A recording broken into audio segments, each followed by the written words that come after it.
Hi, and welcome back to the Michael Ellis Show. And today we've got a fantastic guest on, a thought leader in her own right, and an authority in her own right. And she's going to help you guys become a thought leader and an authority yourselves. So I want to introduce Mitali, and how are you today? I'm very well. Thank you for having me, Michael. That's great.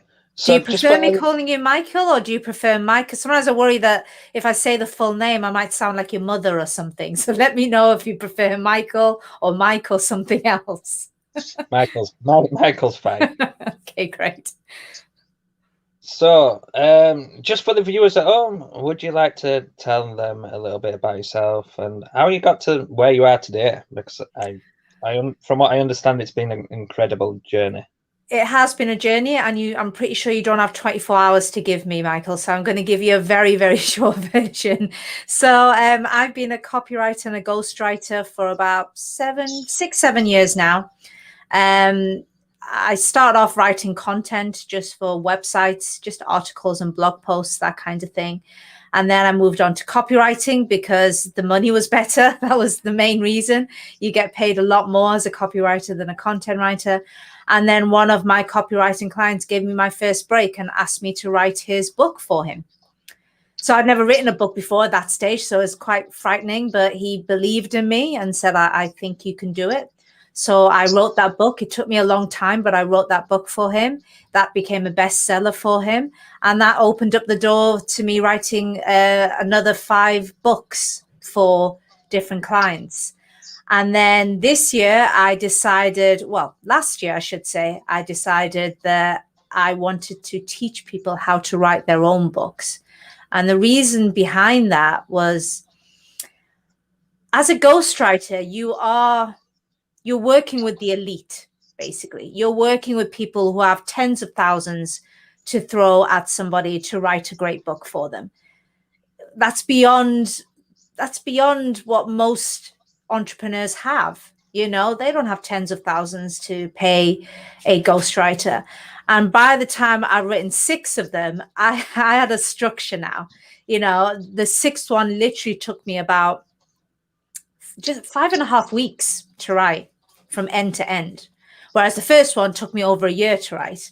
So I'd got it down to about, around 6 weeks now. And I had a structure that I follow, that I know what a good how-to business book should be. And it hits all the right buttons with the target market. So I just had this idea, well, why don't I teach this structure? Why don't I put something together where people can actually just follow the steps and write their own books? And then that way I can bring it to a bigger number of people.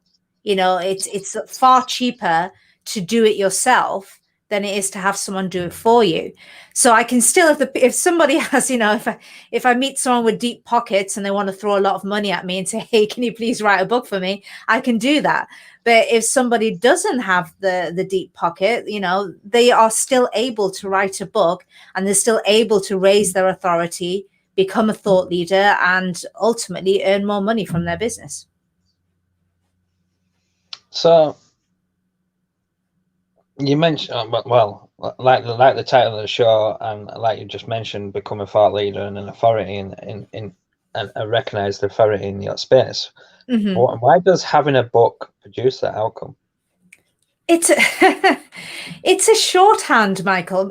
Being an author, people just instantly think you have to be somebody. You have to know not just enough, but you need to know a lot about a particular subject before you write a book.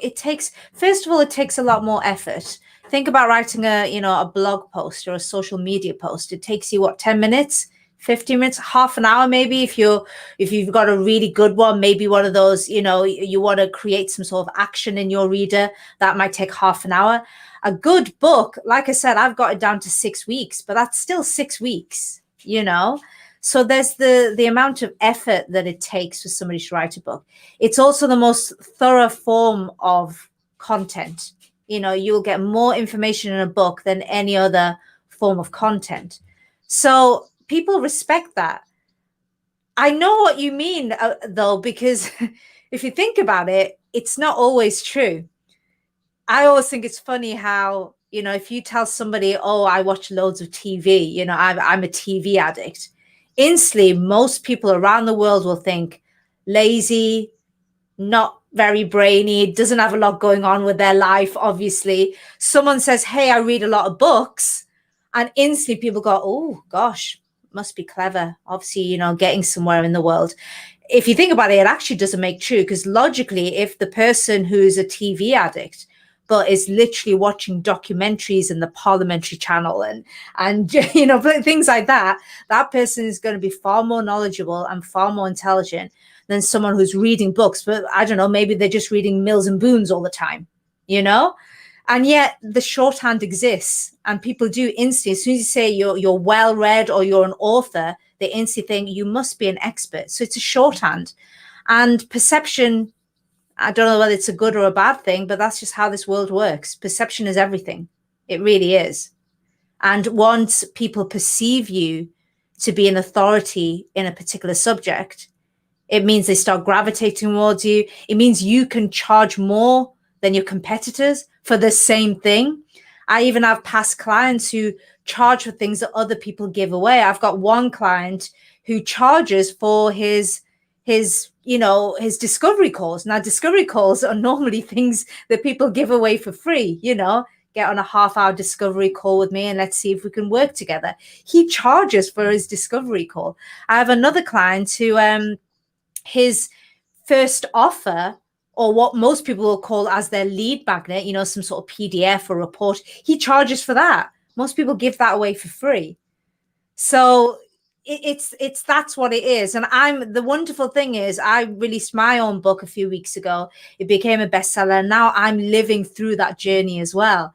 So at the moment, I'm still doing free discovery calls and I do a free offer, but it's getting to the stage where my coach is telling me, you can charge for this now. You're building that kind of authority in yourself, in who you are and what you represent. You could possibly start charging for your discovery calls and start charging for, the free guides that you give away, and people will actually buy it and pay for it because of the authority that you have. Yeah. So with that being said, you've now wrote and published 6 books, 1 for yourself and 5 for other clients. It's 6 for other clients, so 7 in total. Yeah. 7 in total. So and 6 for other clients. What were them 6 for the other clients? What was your experience like in ghostwriting for them and doing the work for them, as opposed to doing it for yourself? It's very different. I struggled with this one. I think I struggled with my own book, mainly because, not the writing, because I've already done it 6 times before, so I can do that. It's just such a, it's very different being on the other side of the hump. What I mean by that is, as a ghostwriter, you write the book, you put your all into it, and then you hand it over to your client. And then if your client's happy, you get paid and you run away. You run off to the sunset, and that's it. And then your client takes over. It's now their book. It's their property, and they will market it. They will leverage it. They will do what they want to do with the book. I think also I wasn't aware of this when I got into doing what I do, but I think there's a reason why people get into ghostwriting, copywriting, that kind of thing. First of all, because they enjoy writing. But I think secondly, there is something in their personality that likes to stay behind the curtain, and they quite enjoy doing the work, getting paid a load of money, but then being able to disappear. And now with this book, I'm the visible one. It's my face that's on the back cover. And even doing this, if you'd asked me to appear on your podcast in September last year, I would have laughed at you and said, no, I am not. Why would I want to get on a podcast? I don't like doing that kind of stuff. I just want to write and just get paid very well, and then go and find a nice beach where I can have, my cocktails, and then come back and do some more work. That's how I live my life. So, becoming visible has been a journey for me. I mean, it's something I've got comfortable with now, but it took several months for me to become comfortable with having something out there with my name on it. It is a different experience. It's a very different experience. It almost reminds me of I've got a good friend of mine based in London, and she is a very successful session singer, so a backup singer. And she's been, she gets hired for lots of the big names in the music industry right now. And she's got a fantastic voice herself. Also fabulous looking, which helps, in the recording industry. And I used to ask her, why have you never wanted to become the main singer? Why are you always singing backup vocals? You have this amazing voice. You look great. You could be the main person. And she's always said, you know what, between where I stand and where the main singer stands, the lead singer in a recording studio, there's less than 10 feet between us, but it might as well be a chasm, because emotionally it's completely different. No one looks at me unless I sing a duff note. Everyone is looking at the lead singer, and it's not something I cope with very well. So she's never wanted to be a lead singer for that reason.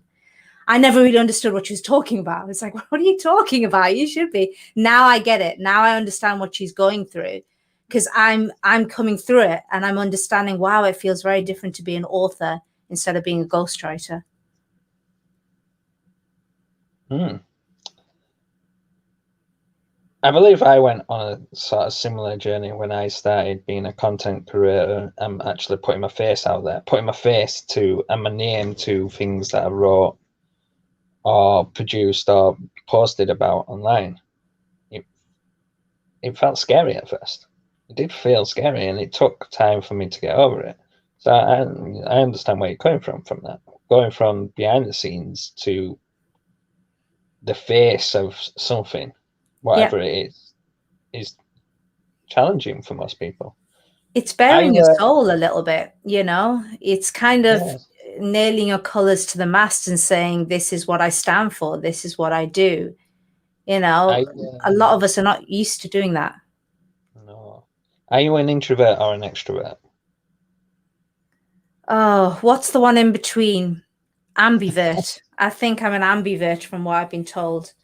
In that I'm quite extroverted, in that I don't have an issue going into, a room full of people and networking and speaking to them. And that's why all my life I thought I was an extrovert and not an introvert. But I've been told about a year ago that that's not the best way to measure whether you're an extrovert or an introvert. What you should measure is your energy levels.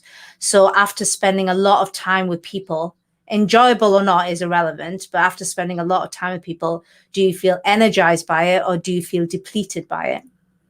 And I love spending time with people, which is why I thought I was an extrovert. But I'll be honest with you, I spend too much time with people. I need to get away and have time on my own. I feel my energy depleting, and I need to go away and recharge my batteries almost. And that is a very introverted thing to do. So I'm gonna give you the third option. I'm an ambivert, I've been told. Which is absolutely fine. And I mean, why should there be only two options? There shouldn't be only two options. That's true. That's very true. So the only reason why I asked that is because that part of front facing and being fearful is generally perceived by people that are introverts. Yeah, and that's where it comes from. A lot of people who've met me would find it very weird for me to say, that, I was scared to get on lives, until after September, and I started getting better at them and doing more of them. And now I'm accepting interviews and podcasts and that kind of thing. They would say, what are you talking about? You're the life and soul of a party usually. It's like, yeah, but I've had a few drinks then. That doesn't matter. It's things that introverts do to cope. We do certain things to cope with being in circumstances where we're with lots of people. So yeah, it's just a coping mechanism. It really is. But I'm definitely finding that doing this, writing my book, it's really, really helped. It's helped me come out of my shell. It's helped me become more honest about who I am. I mean, my book isn't an autobiography, it's a business book. My book is all about how people can write a book and then leverage it to build their authority, build their business, become a thought leader. So it's not an autobiography. However, there are elements of autobiography there. You know, I do open up about certain struggles I've had in the past, and things that I wouldn't say I necessarily kept hidden, but I just didn't talk about. You know, it's not that you're lying. It's not that you're, you know, hiding something. I'm not hiding anything. I never hid my past, but I just never really felt the need to talk so much about it.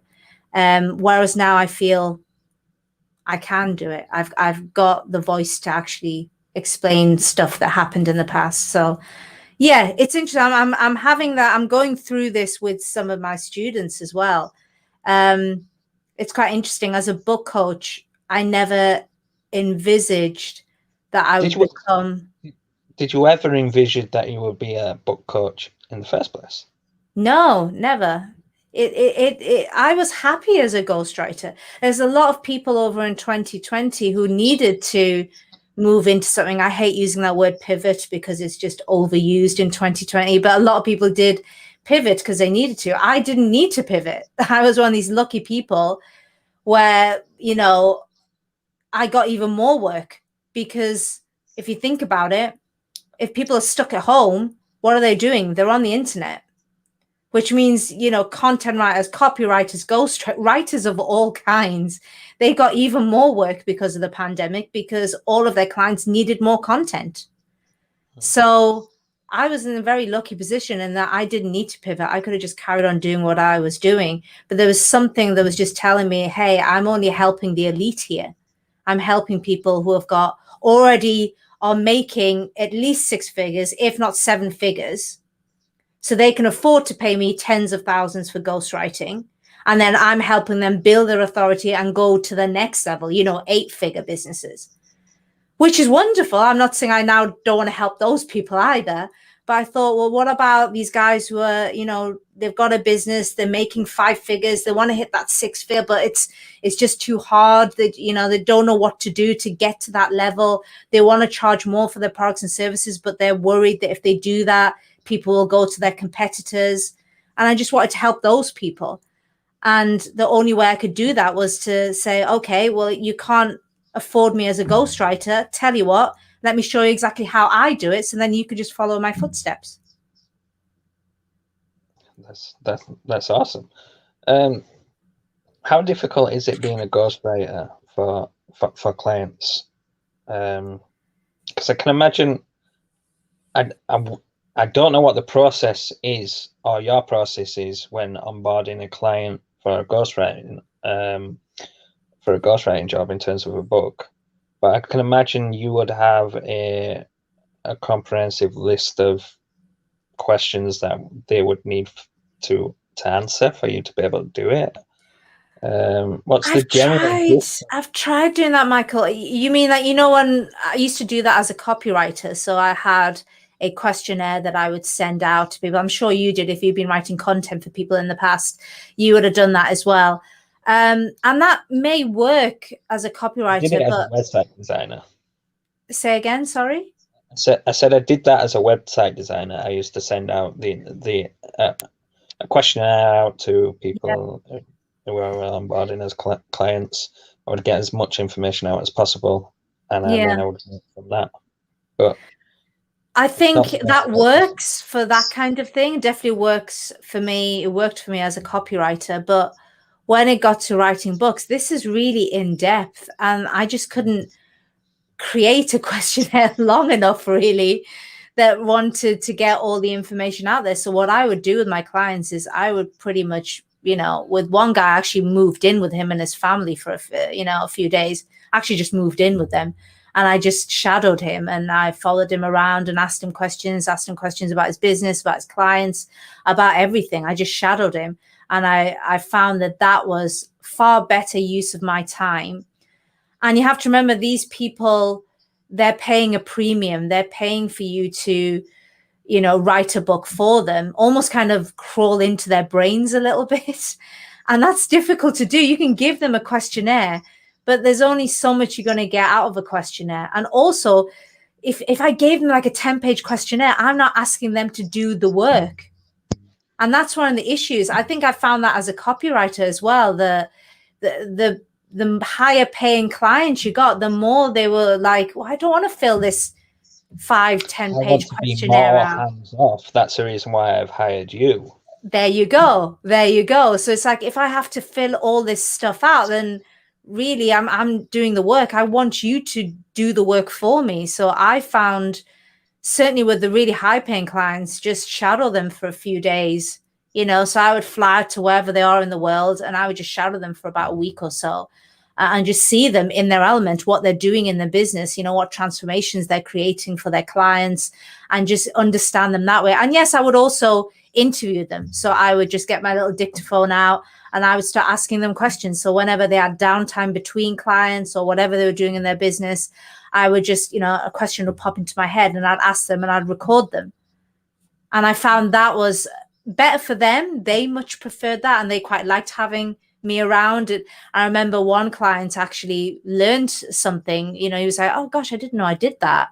And sometimes it takes having someone shadowing you to realize that you were doing something that maybe isn't the most productive thing to do and you should do things differently.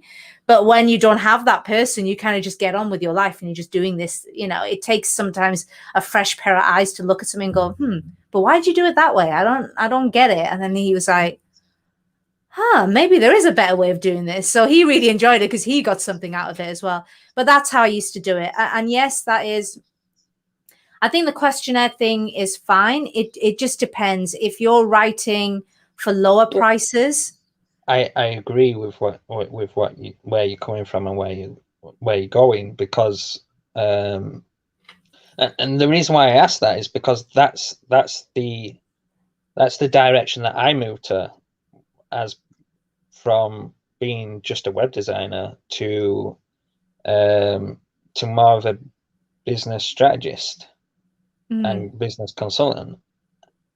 There's not a questionnaire long enough that I can send to somebody that will give me all the answers that I need to be able to produce the outcome that they want. It's impossible. There's always questions that will come from questions that will come from questions. So giving a blanket questionnaire just doesn't work when you go into them sort of realms that you're in and that we're in. Like it's so much of a bespoke and personalized service that it's just not possible to do that. Exactly. And a book, I mean, if you think about it, that's so it's a piece of work. I mean, the average business book is around 30 to 60,000 words long. I mean, you think of the average sales page is what, 3,000 words, 4,000 words? And that's a long form sales page. Everything else is even shorter than that, under 1,000 words. So yeah, there just isn't. Well, there probably is a questionnaire long enough, but it will take them so long to complete it. They'll be wondering why they're doing that when they're paying me a ton of money to write their book. So it just didn't work. It worked for some of my copywriting clients, especially my lower paid ones who are, just paying me for a landing page or a small sales page here and there. I could just send them over a questionnaire, get an idea of what their products and services are.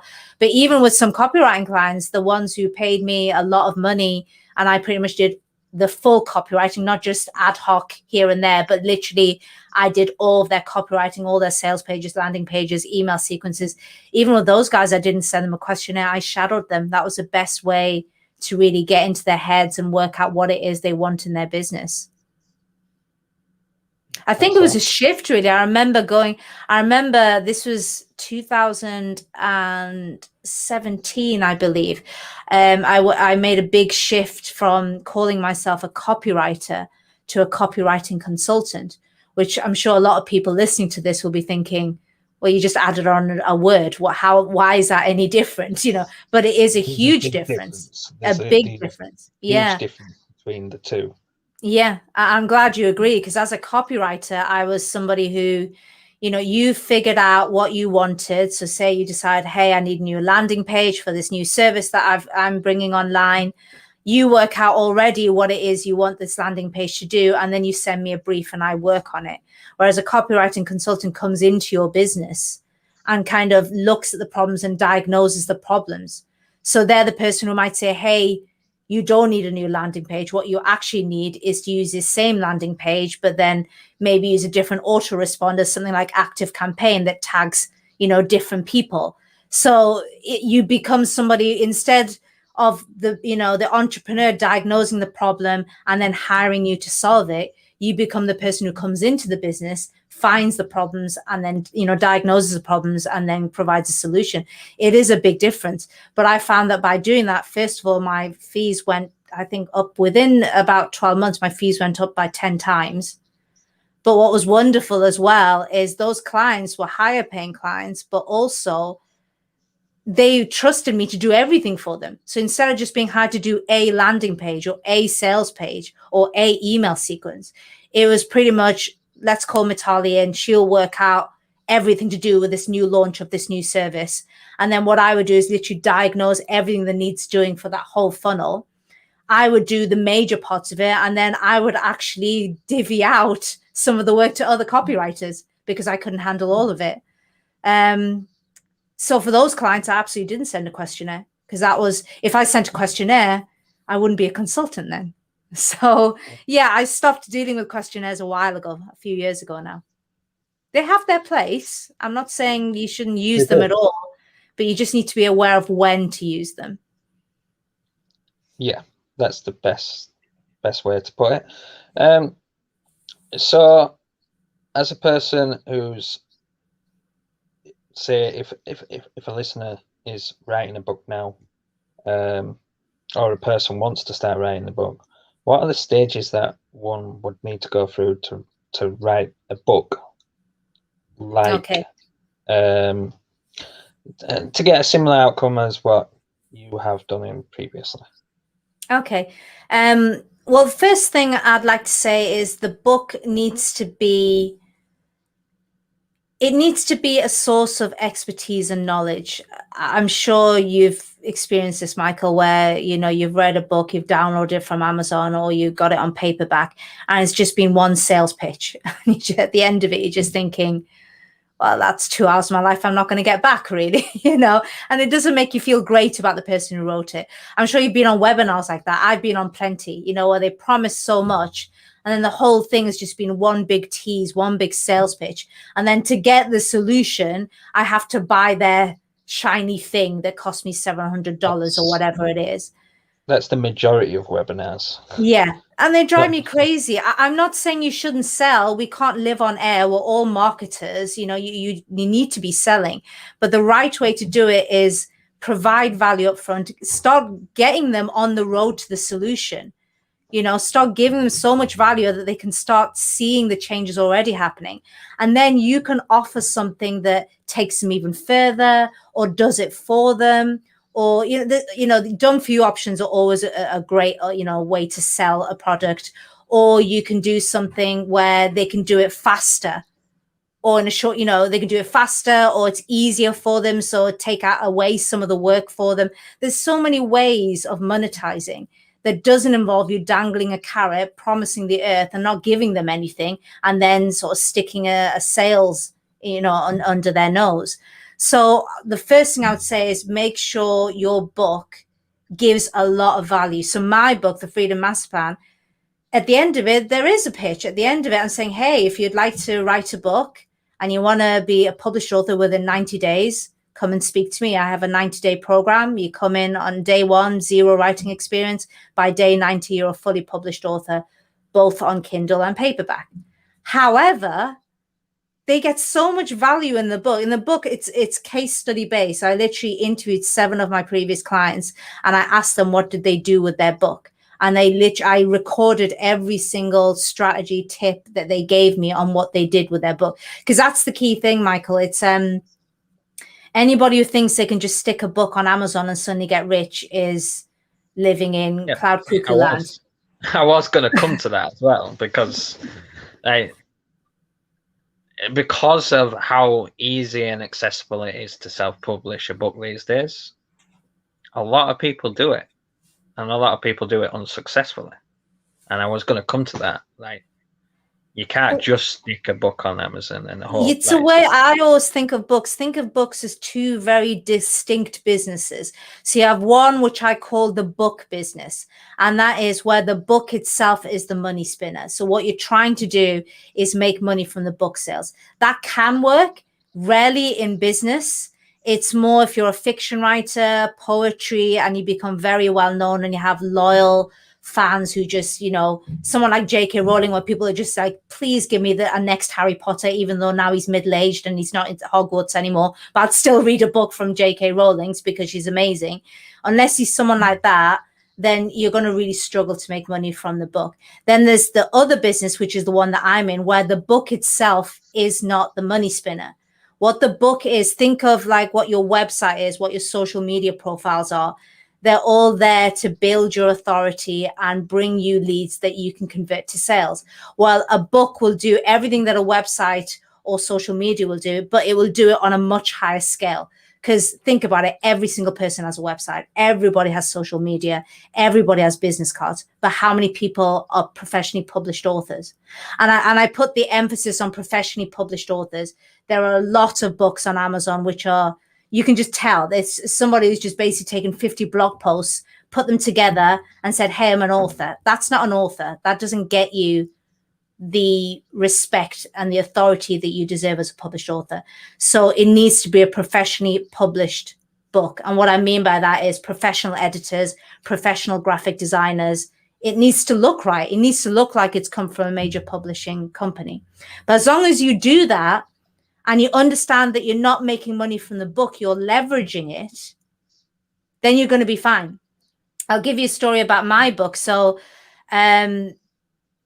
before the book was released, I sent out a copy of my book to 20 readers. They're advanced copy readers. And I sent them the book just so what I really wanted is, one of the biggest issues that authors have is they will get lots of downloads or lots of sales of their book on Amazon. And then people don't leave a review. Not because the book was bad, but because people have lives and they just forget to leave a review. Just people forget. They just forget. Yeah. You know, they would have thought, they could have thought the book was amazing. They just forget to leave a review. So I've seen so many books on Amazon that have sold really, really well, but they've got 2 reviews. So my idea was, if I can get my book out to just 20 people around the world, so it's spread over different Amazon platforms, if I can just get 20 people to read my book before the official launch day, it means when the official launch day comes, they're ready to leave their review. And it worked. I've got, at the moment, I think I've got 26 or 27 reviews across Amazon platforms. So I picked 20 people to send a copy of my book. But in amongst us, some of them were, you know, mentors of mine, colleagues, collaborators. But there was one guy who actually had expressed interest in working with me, but he just was a little bit on the fence. I don't know whether it was he was just not sure about me yet and wanted to see more from me before he committed, or whether it's something to do with him and things going on in his personal life and he needed more time to think about it. I wasn't sure what it was. So he's a little bit on the fence. So I asked him to be one of my advanced copy readers. He read the book, and this is a week before my book officially launches. He reads the book and he gets on a call with me and he just says, I love the book. When do I sign up to work with you? And he paid me, and he's over in the States, and it was $7,500. And he paid me $7,500. So basically my book, what it cost me to publish my book, I made more than that before it even released, because this guy was, you know, read the book, loved it. He was like, this is the woman I need to work with, and just realized the quality of the book and said, this is what my book is going to look like. She's the real deal now. I can see physically what she can do. And he signed on the dotted line. That's where the money is. If you think like that, if you think of your book as a tool, a very clever sales and marketing tool, as opposed to the thing that's going to make you money itself, if you do that, you can't go wrong. If you start getting into the what I call the traditional book business, which is trying to make sales from the actual book and making money from it, Wow, that's all I'm saying. That's a hard slog. It's a hard slog. People rarely want to pay more than, I would say, maximum $3.99 for a Kindle and maximum a tenner for a paperback. Once you've paid Amazon, you don't have a huge amount of money left. And remember, if you're self-publishing, you would have paid several thousands up front to do the publishing. So where's the money? You're really not going to make much. In fact, I would say some people even struggle to make the money back from what they originally spent. So it's a mindset thing. But from that, moving on from that, I would say you need to keep in mind that, it is a sales and marketing tool, but some people have taken it too far. They learned that bit. They've probably been on some webinar, Michael, where someone told them this, and that, some people do, they take a little bit of advice and they run with it and they don't listen to the whole advice. So they've probably heard somewhere that, okay, I shouldn't be making sales when the book is a great sales and marketing tool, so I'm just going to make my book into a huge sales pitch. No, don't do that. All that's going to happen is you're going to get a lot of 1-star reviews on Amazon. People are going to hate you because they're going to feel duped. It's one thing being made to, read a sales page for 10 minutes.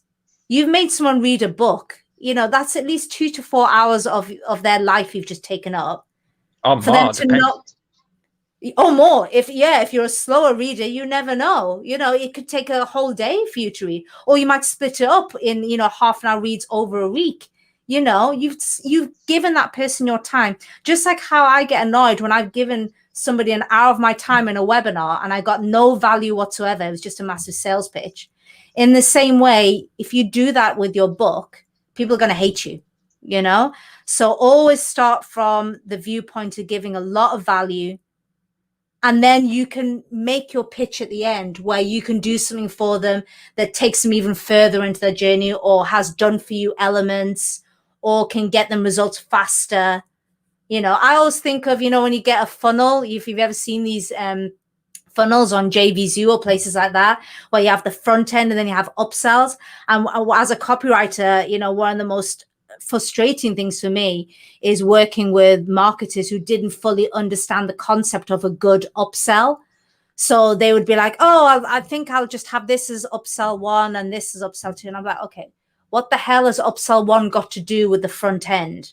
It needs to flow. So if in the front end you provided this, the upsells need to be get faster results, or you need to have a done for you element. So, it takes away some of their workload. There needs to be something that builds on the front end. If you think of your book like that, you give them lots of value up front, and then think of your products and services as the next thing, the next logical step. You'll do really, really well. You'll have a fantastic book where people go, this has really opened my eyes. I've had people, contact me about the book and just said, it's my go-to book now. I'm thinking of writing a book, but I know that once I've written a book, I'm already thinking about how I'm going to market my book, because your book is going to be my Bible to show me what I need to do to leverage my book. That's what you need, rather than 1-star reviews with, yeah, she didn't really tell me enough, and then she sold me her 90-day program at the end. That's what you don't want. No, that's what no one needs. So how does one leverage their book? Wow, well, this is well, I think first of all you need to read my book. So my book has a ton of tips and strategies on how to leverage your book. What I would say is a book is a bit like a catalyst. It works with anything. So I've been listening to some of your previous podcasts, and I think recently you had somebody who was an expert in organic marketing. I think you had somebody who was an expert in TikTok recently, I think 3 or 4 weeks ago. And I've noticed you've had, experts who are doing very different things. And the wonderful thing about a book is it slots in neatly to anything that you're doing. So let me give you an example. If you are doing paid adverts, that's your thing. Perhaps you have a funnel and you do Facebook ads or YouTube ads or whatever it is that you do, and you get people onto a landing page or to, a video on a landing page, and that's the start of the funnel. Well, but becoming an author is only going to ignite that even further. because it's going to give you the credibility. Some of the biggest guys like Russell Brunson, they do that. They have a book funnel. So they get people, Russell Brunson, I know, gets people into his world by offering his book. And I think he does it as it's free, but you just pay post and packaging. So he just covers his costs. That's a wonderful way. So if you're already doing paid adverts, shifting those paid adverts to your book is just going to increase your conversions even further. Or I have a student at the moment who is big on direct mail. He loves direct mail. That's his thing. And he teaches people how to do Amazon FBA selling. And what he has been doing up until recently is he has these lists of people who are potentially interested in having a business on Amazon. And what he used to do is he used to just send them a sales page in letter form. He just used to send it in the post to them. What he now plans to do, he's writing his book with me. He should be published within the next 2 months. He's just going to amend it and just fit that in. He's going to fit the book in. So all the lists that he has that are very, very targeted, he's actually going to send the book out. And he knows at the moment, his open rates or conversion rates are, 3 to 5%. How amazing that would be. Imagine getting a book in the post. You'd open that. You would exactly. never throw that in the bin. I told him, I said, if he doesn't at least 10 times his conversion rates, I will eat a hat. I don't wear hats, but that old saying, I'll eat my hat. I will eat a hat. Because I'm just like, think of your conversion rates now. His average conversion rate's around 3 to 5%, which is very good, by the way, in direct mail. But there's no way only 3 to 5% of people are going to, open a lumpy envelope with the heft of a book inside of it. So that's what he's going to do with really, really targeted lists, because that's going to cost him a lot of money. He needs to publish and send out these heavy books. And then with the bigger lists, which are less targeted, we've already brainstormed a plan. So what we're going to do is we're still going to do direct mail because that's his thing. But instead, we're going to just send a letter saying, hey, I've got this wonderful book for you. I think you'll be interested in it. But it just has a link to where they just need to go and get it on a landing page. And there they can pay post and packaging. And then they get the book for free. And what we're going to do is, to make it lumpy, we're just going to maybe add a sachet of hot chocolate or something like that, and tie that in and say, this is for when you get your book. Make yourself a nice cup of cocoa and read your book. Awesome.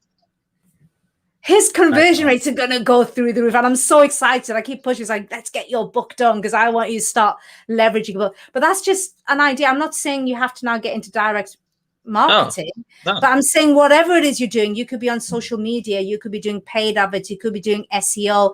It doesn't matter what you're doing. Throwing a book into the mix is only going to increase your conversions, whatever it is you're doing.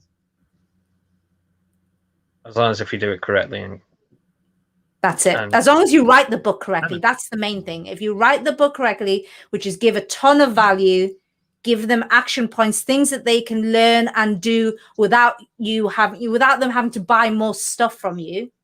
If you do that, then you're going to do absolutely fine. That's awesome. So as you can see down at the bottom, I'm just going to change that actually and make it bigger. So if you head over to the freedommasterplan.com/5 steps, what can they expect if they go there? This is what I was saying, that I need to actually start charging for this really, but you can get it for free. For the next few weeks, you can get it for free. So what I put together is a 5-step guide that goes through every single step, every single thing you need to do to write your book. So the first step is planning, exactly how you plan your book. Next step is how you write your book. Next is how you edit your book. Then it's how you publish your book. And the final one is how you promote your book. You literally have it step by step. Now you can do the whole thing yourself, or you can do some of it, and others you can actually say, hey, I'm going to bring somebody in to do that for me. Or you can outsource it out to somebody entirely. But I've even had one guy who, thanked me for it because he just said, he's got a lot of money. And he just said, I'm just going to give this to a ghostwriter now. And then they will actually know step by step what to do. So I just thought, wow, I've saved you a lot of money there, because he probably would have needed to hire someone like me for tens of thousands. But now he can probably go to Upwork and just pay someone about $3,000 or $4,000 to write a book, because they have this structure. that I've just handed to him, which is why I really ought to pay. I should get people to pay for this guide, really. But yeah, it's free at the moment. So yeah, go and download it, because it doesn't matter whether you're planning on doing it yourself or half doing it yourself with a VA perhaps, or whether you want to outsource the whole damn thing and get somebody else to do it. This guide will keep you right. You will see step by step exactly what needs to be done. And so that's thefreedommasterplan.com/5-steps. And it's just an email address that's needed for the guide, yeah? That's it. Yeah, that's all I need. You just put your name and email address in, and then you'll get it straight away. You just go to your email and you'll find it. Yeah. So it's freedommasterplan.com/5 spelt out for FIVE as opposed to the number -steps. And yeah, that's where the guide is. And the link is also in the description below. And it's also on the podcast notes if you're struggling to find that. And yeah, it's been lovely chatting to you. It's been lovely having you on. Thank you. I appreciate your time, Michael. I appreciate it. You're an extremely, extremely knowledgeable person. On this one thing, I have to admit, I'm pretty terrible at everything else. I've always said to people, it's a good job I can write, because I can't do anything else in life. So if I couldn't write and I couldn't teach people how to write, I really do wonder what on earth I'd be doing, because I'm quite talentless in everything else. But yeah, it's been fantastic having you on, and I'm pretty sure anybody who watches this or listens to this on the podcast, they'll got a tremendous amount of value out of this today. Can I ask you a question? I know it's turning the tables a little bit, because it's your job to ask me questions as the host, but can I ask you a question? Yeah, go on. So I think I heard in one of your previous shows that you're currently writing a book yourself. Is that going to be about, because I know you're big into affiliate marketing, is that what it's going to be about, or what is the subject of your book? No. So it's not, I'm not massively into affiliate marketing. I do affiliate marketing as a income booster, if you like. Yeah. So I'm a avid believer that affiliate marketing can supplement a lot of businesses. Yeah. And help them boost up their income. And it's maybe not something that they need to do all the time, but certainly through trying times or starting times and startup processes, affiliate marketing can help out. But no, it's not about that. It's more about ideation and jobs to be done theory. Oh, interesting. You're gonna have to let me know when it's done. I'd love to have a read of it. It's taken me a lot longer than what I thought it would take. Because like I said, it's one of the reasons why I asked you in comparison, what is it like writing your own compared to somebody else's. When I do work for other people, I seem to blast through it. When I do work for myself, I get hung up. Yeah. No, I get that. It's not because I don't know what to write, or it's not because I don't know how to design my own website or anything like that. It's because I want it pixel perfect. I want my book to be perfect. Have you had anybody look at it yet? No. Have you had beta? I would say a little bit of advice: get it out to, even if you haven't finished it, start getting people to look at it. I think I always say with a book, it's a bit like having your own baby, and just like you can't. We have a saying, don't we? In the UK, we have a saying: "He's got a face that only a mother can love."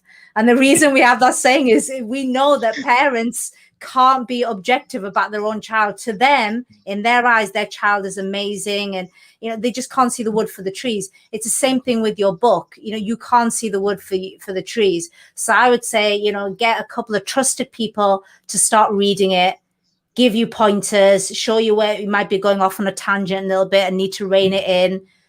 That's the best way, because otherwise I've met people who've been writing a book for years, Michael, literally years. Yeah, One I lady can imagine. told me she'd been writing a book for 3 years, and now she read what she wrote 3 years ago, and it no longer aligns with who she is now. So she's had to ditch the first year of everything that she wrote. Which I'm like, what a crazy waste of time and energy that was. And no one has seen this book yet. So I'm like, get it out to people and get feedback from them. And that will help you far more than going down the perfectionist route, because you can't be objective about your own book. I'm sure it's nowhere near as, I'm sure it's fine. And you're just being too hard on yourself. I know that's probably what it is. So I'm probably not even halfway through it. But I'm not really a perfectionist. Even with my own stuff, I'm more of a, I will get that out there and I will change that as and when needed, sort of person. Yeah. So yeah, it's taking me a little bit more time because it's a little bit more formal as writing a book. It's a little bit more. It's not like writing content. It's not like writing a post where I might edit a post 5 times before I've gone, yeah, that's fine, I'll leave that now. Yeah. A book's a little bit more formal. Yeah. In terms of the amount of effort that I'm putting into it.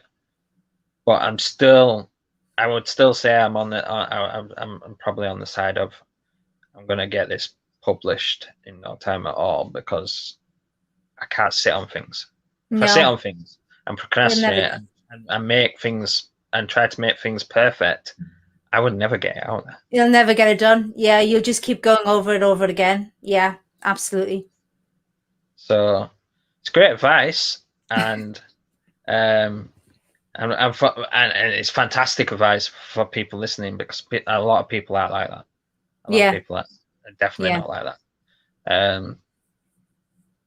But yeah, I'm just one of those persons that'll just get out there anyway.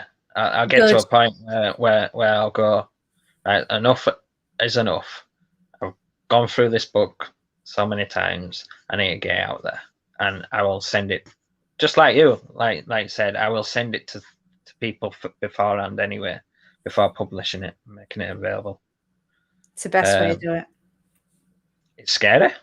I've not. Yeah, I had sleepless nights before my launch. I've wrote an ebook before, which was around about 35 pages. Mm-hmm. That wasn't scary doing that. That took me 3 days to write it and 3 days to think about it, produce it, and get out there. But that were a digital download. Yeah, I think there's a huge difference. There's a huge difference, because that's really like a lead magnet, which is essentially your book is also a lead magnet, but it's just on a grander scale. Yeah. Yeah.